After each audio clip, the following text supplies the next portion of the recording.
حومة البرودة الاصطناعية كانت فاطمة كتسحلق غير في بلاط السطح ملي كيغسلوه بالماء. نهار سمعات في التلفزة على الألعاب الأولمبية الشتوية 2026 قالت بثقة: أنا غادي نمثل الحومة في تزلج حر فردي على الجليد للسيدات. الناس ضحكوا، فين هو الجليد غير إلا دخلتي للكونجيلاتور ديال مول الحانوت؟ ولكن فاطمة كانت كتقرأ في الخيال العلمي. صايبات مع صحابها مشروع روبو كيبرد الزليج بطاقة شمسية معكوسة، سماو الاختراع بولار زليج إكس. ليلة التجربة الحومة كاملة طالعة للسطح، الروبو خمم، البلاط ولا كيبرق بحال الجليد. فاطمة بدات تدور بحركات فنية. واحد الجار قال: واش هادي سبين ولا كتقلب على الشبشب؟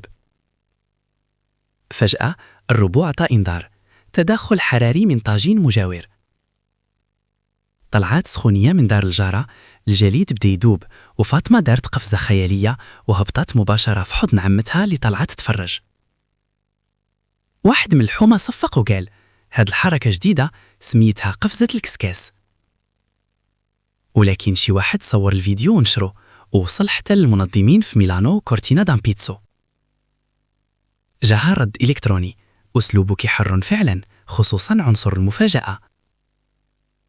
فاطمة قالت الحومة: حتى إلا ما عندناش تلج عندنا الجرأة والتكنولوجيا. ومن داك النهار إلا شي حد تزحلق قدام الدار كيقولوا له: راك كدير تدريب أولمبي، غير رد بالك من طاجين الفضائي.